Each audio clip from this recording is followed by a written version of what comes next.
Welcome to Taiji's Kitchen. Today I'm going to show you how to make 4 side dishes using Napa Cabbage. So I think Napa Cabbage is getting kind of like more popular in many countries outside Japan, but at the same time, if you're not into Asian cooking, you may not know how to cook these. And Napa Cabbage is getting into the season right now. As it gets colder and colder outside, Napa Cabbage increases its sugar rate inside to prevent it from freezing, especially when it starts snowing outside. So it just gets more delicious and delicious as the winter gets cold outside. And it's also in the Eastern medicine philosophy that the vegetables that are in that season contains the nutrient that your body needs to fight against that season. And so in these cold seasons, it's really great to eat the Napa Cabbage. So I hope this video gives some idea to what to cook with Napa Cabbage, and hopefully try these dishes yourself, because I think they're also very easy and very delicious. Then, let's get started.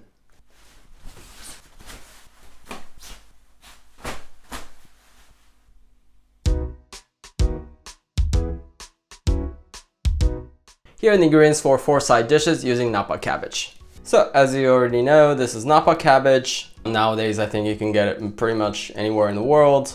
I have instant dashi powder for the Nibitashi, and a little bit of strip of kombu kelp, oyster mushroom also for the Nibitashi. I have lemon for the dressing for the salad, and scallion for the sauce for the steamed cabbage, and chicken breast for the steamed Napa Cabbage. Then I have frying oil, sesame oil for the salad, and then for the seasoning I have sake or rice wine, vinegar, any vinegar will do, tahini or the sesame paste, soy sauce, salt, and chili pepper. If you don't want it spicy, then don't put it in. Then let's get into it. So let's prepare the Napa Cabbage. What you want to do is you want to cut off the bottom like this. Then these will kind of automatically fall out like this.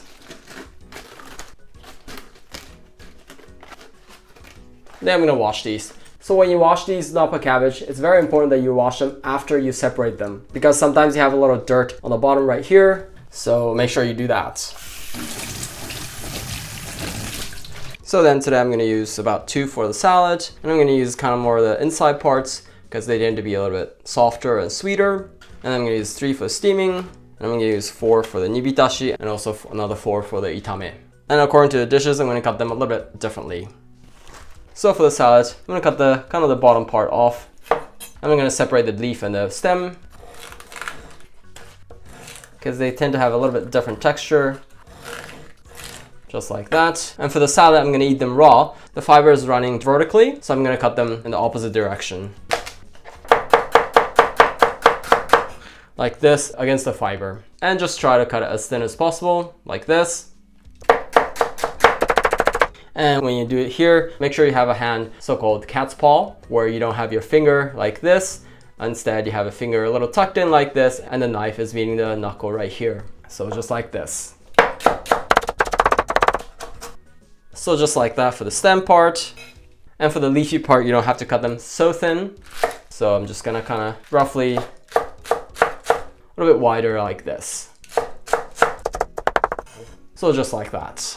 Then I'm gonna kind of mix this a little bit and then put it on a plate. And then this is done for that. And for the Nibitashi, I'm also gonna separate the stem and the leaf. And when you see a little bit kind of dark part or damaged part, I'm gonna cut these parts off as well.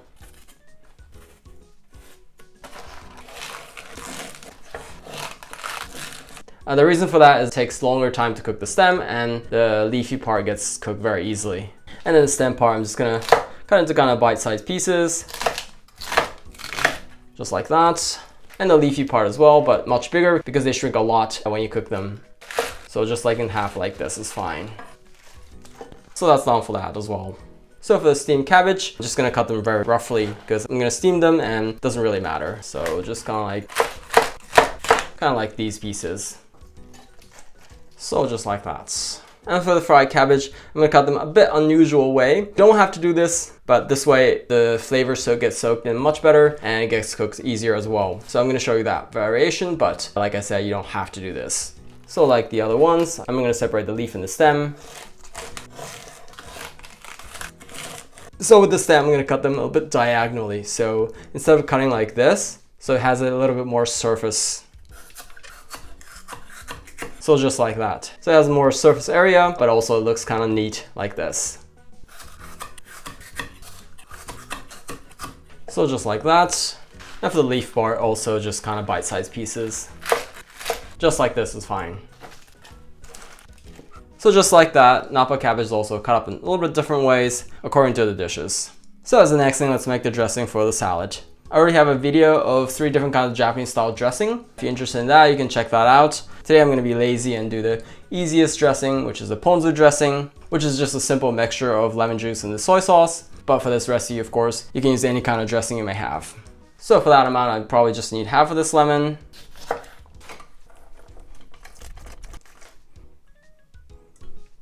So it's probably about 1 tablespoon of lemon juice. And for that, I'm going to put in about the same amount of soy sauce. And then with that, the dressing's finished. So I'm going to pour this in right when I eat them. And then over that, I'm going to put some sesame oil. There's the next thing, let's prepare the meat.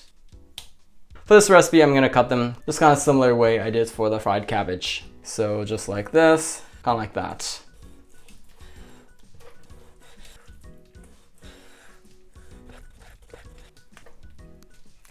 Just like that, this is done. Now the next thing, let's make the Nibitashi, or the cooked Napa cabbage. So in a pot, I'm going to put a cup of water. Then there's about 2 to 3 grams of kombu kelp. I'm going to cut into strips. If you don't have kombu kelp, you can skip it. It just gives more depth to the flavor. Then I'm going to put in the dashi powder. If you're vegetarian or vegan, you can skip this as well. This also just gives umami to the flavor. And this, I'm going to put half of this. So just about half teaspoon or 2.5 grams. Then in this, I'm going to put the stem part of the cabbage. And 2 teaspoons of soy sauce. And then also 1 tablespoon of sake. If you don't have sake, you can skip this, but this will just add a little more depth to the flavor. And I'm going to put the lid on and turn the heat to high and bring this to boil. So once this comes to a boil, I'm going to turn the heat to low or medium and let it cook like this for about 5 minutes or so and let the stem part cook. So after 5 minutes, so the stem part looks soft and cooked. And here I'm going to put in the oyster mushrooms. So this is a little bit too big, so I'm going to separate into half. Like this. And I'm going to turn the heat to high and bring this to boil. So I'm going to cook like this for about a minute or so. Then after about a minute, the mushroom has been cooked. And here I'm going to put in the leafy part. Then once it comes to a boil again, then this is finished. And turn heat off. And then with that, Nibitashi is finished. Now let's make the sauce for the steamed cabbage. So first thing, I'm going to cut up the scallion. Then I'm going to cut this up in thin slices.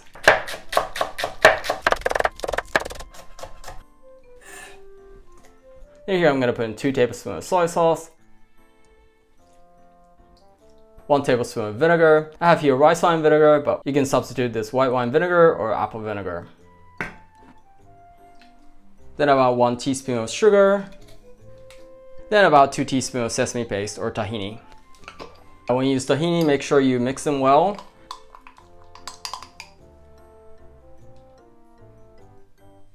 And then here a little bit of chili, how much ever you want, depending on how spicy you want it. Of course, you don't want it spicy, then just skip this. And then about 1 tablespoon of sesame oil. This will just give really great aroma to it. Then we're gonna mix this in. So then, with that, the sauce is finished. You can put in here also a little bit of ground ginger or ground garlic or cilantro. It can be created with this sauce, and this is also very tasty as a salad dressing. Then let's prepare the meat. And here I'm gonna put in about 4 teaspoons of salt. And then here about 1 tablespoon of sake. You can use white wine as a substitute. Then you're gonna mix it in. And then let it soak like this for 5 minutes or so and let the salt soak in. So after about 5 minutes, this has been marinated. Now let's put this on a plate. So I'm just gonna spread out the Napa cabbage on the bottom. I'll take the stem part first and just put it on the bottom. And then on top of that, just the leaf part. And then on top of that, just the meat. Then I'm gonna put the saran wrap over this.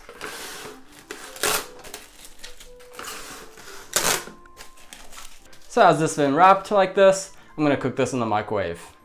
Then we're gonna cook like this for about 7 minutes. Depending on the power of the microwave, you may have to cook longer or less. So this is finished. Oh, so this is sizzling hot, so be very careful, don't burn yourself. And then I just need to put the sauce over it at the end. So I'm going to prepare the fried Napa cabbage. You want to do this beforehand because you want to let it leave for about 10 to 20 minutes or so. So what I'm going to do is I'm going to put it in a little bit bigger container. Then here I'm going to put in about ½ teaspoon of salt. This may sound a little bit too much, but don't worry, it gets washed later. So you want to marinate it with a little more salt than you think. I'm going to sprinkle this around. And then you want to mix this in a little bit so the salt will be distributed well. And then I'm going to put it to the side. So as the last thing, let's make the stir-fried Napa cabbage. I'm going to turn the heat to high and heat up the frying pan. And for this recipe, you need hot water later. While you're heating up the frying pan, you want to also boil some water on the side. So once the frying pan has been heated, I'm going to put in about 2 to 3 tablespoons of oil. This may sound a lot, but don't worry, it gets washed later. You'll see. This is a technique of a Chinese cooking. So then here, I'm going to put in the cabbage. So what you want to do here is that coat up the cabbage with the oil. So after about a minute of cooking like this, I'm going to put in the hot water, just about a cup. Then cook it like this for about 30 seconds or so. Then I'm going to drain this. And drain the water as much as possible. Then I'm going to put this on a plate. Then here about a teaspoon of the sesame oil over it. Then mix this in. Then with that, this is finished. So for the salad, I'm going to put in the dressing. And then over that sesame oil. And then for the steamed cabbage, I'm going to put the sauce. Then with that, this is finished. Let's eat.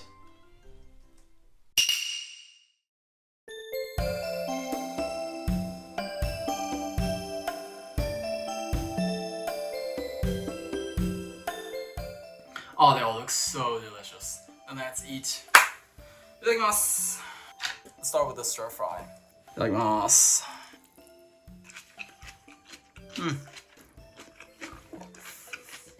Oh, this is so delicious. Because only added to that is the salt. You really taste the sweetness of this Napa cabbage. And the oil is just kind of making it a little rounder. With this, you just really taste the Napa cabbage. So simple and yet so delicious. And this Nibitashi. Itadakimasu.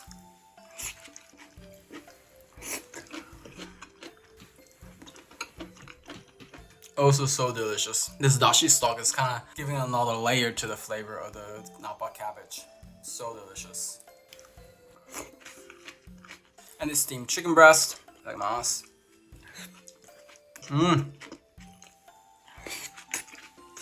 So very delicious. And maybe because it's steamed, the chicken breast is actually not that very dry.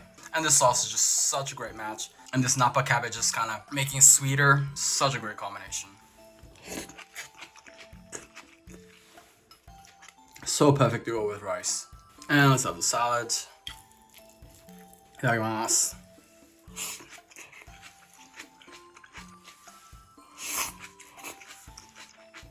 Also so very delicious. Because it's raw, it's got a little bit different kind of crunchiness. And then the stir-fried cabbage, I also like this crunchy texture. And this ponzu dressing is just really great. And this sesame oil just giving really great aroma to it. You can really taste the sweetness of the Napa cabbage.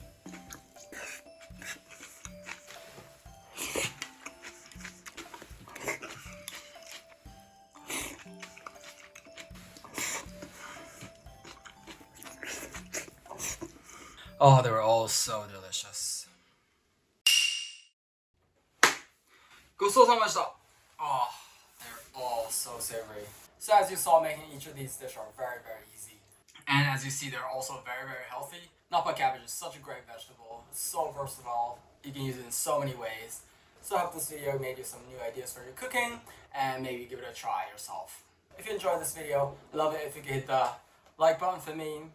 And if you have any feedback or question or request, please feel free to write anything in the comments below. And if you want to see more of these videos, please subscribe.